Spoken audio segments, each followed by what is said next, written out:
am and who I really stand for. And if our other candidates haven't had the chance to speak to them, I encourage them to do so. Now, anyone who's in the audience tonight who knows me will know that I've got my little support crew there, and they'll know that I love a good story. So I'm going to start tonight by telling everyone a story. It is, after all, Tuesday night. We've all had a few drinks, I hope.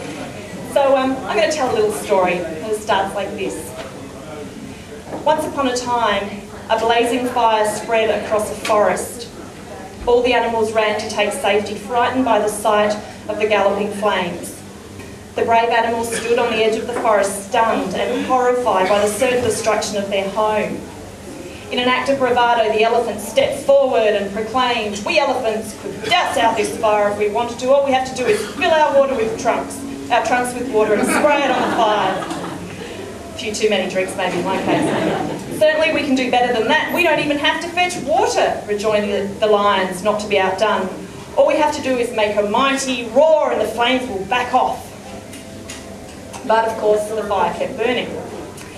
The snakes that lived under rocks were not particularly concerned. "Well, this fire will soon be over and we'll crawl back under our rocks and, well, we don't really care what happens to the forest." And of course, while all of this intense conversation was going on amongst the big animals, a tiny, tiny hummingbird was frantically flying from the lake to the fire, every time carrying a tiny droplet of water in her beak. And eventually the big animals stopped their conversation and they asked her, "What are you doing?" To which she replied, "I'm doing all I can." Like the hummingbird, I'm doing what I can leading up to this federal election. I'm working hard for something I believe in and something I'm passionate about. To do what you can doesn't necessarily mean you have to be the one with the most experience, to be the one with the schmickest campaign, the one with the loudest cheer squad. It means getting out there and meeting people and finding out what really matters to them. I believe in politics, you don't just represent people when you get elected as the federal member. I believe that representing the people of your electorate starts when you run as a candidate. There are 7 of us running in this federal campaign, and all of us have a responsibility to find out what it is that the people in our electorate want, and to represent that and give them the opportunity to vote what we are passionate about and what we and they believe in.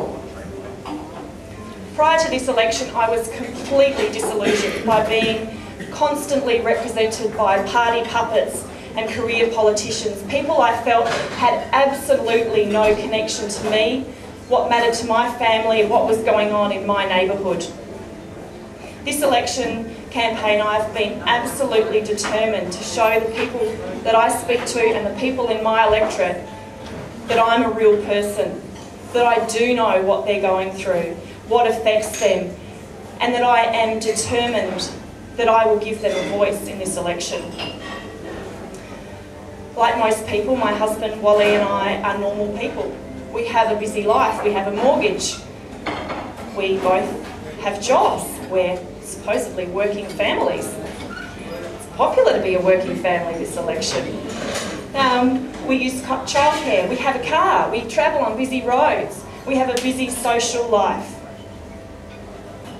In our everyday life, we're trying to make ethical decisions that we hope will instill in our child a sense of responsibility for the environment and a sense that she can make a difference to the people around her. And yet, in so many ways, despite our good, simple and honest values, we feel like we're a minority. We feel like sometimes we're alone in an increasingly materialistic, intolerant and economically driven world. And so this is why I'm running as a candidate in this election. This is why sometimes I feel like I'm losing my hair and losing my marbles. Then again, that may be just being a mother of a 2-year-old. Since I was 19, I've worked within the communities I've lived, both here in Australia and overseas. I've worked to bring about change. I've worked to educate and empower the people that I deal with every day. I've worked to raise money and the profile of disadvantaged and disabled people in the community. I'm currently a breastfeeding educator, a job I take very seriously and I'm very passionate about. I'm a strong advocate for maternity reform. In the past, I've marched, I've lobbied, I've written countless numbers of letters. And then 2 years ago I became a mother and I realised that marching and lobbying and holding signs and handing out how to vote cards and writing letters wasn't going to be enough to tell the world what I felt needed to change to make it a better place for my child. This is a responsibility I don't take lightly. By far the most common question I've been asked this election is why I'm running, and I'm sure all the candidates here tonight will have been asked the same question. And at first it used to bother me because I didn't have a really fast, clever answer. And then I realised that despite running in what most people would see as a safe Labor seat, I was running to promote the broad and diverse policies of the Greens. But more importantly, I was running to give voters an opportunity to send their message to Canberra, to send their message about what really matters to them. Over the past months, we've heard a great deal from the major parties about health, education, childcare, welfare reform, affordable housing, tax rebates, the list goes on. And of course the Greens have policies, well-rounded and broad-reaching policies about all of these issues. But tonight, I think it's more important to focus on the underlying values that underpin these issues. When I talk to people in this electorate, both young and old, men and women, people with and without children, they all say the same thing. They want to be represented by a government who shows that honesty, accountability, responsibility to provide a sustainable economy, responsibility to address the issue of climate change.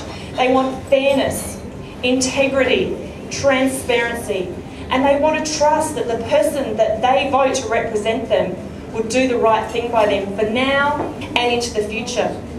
They, as I do, feel these core values are being compromised in lieu of a go for growth at what cost economy. And so we come back to the hummingbird.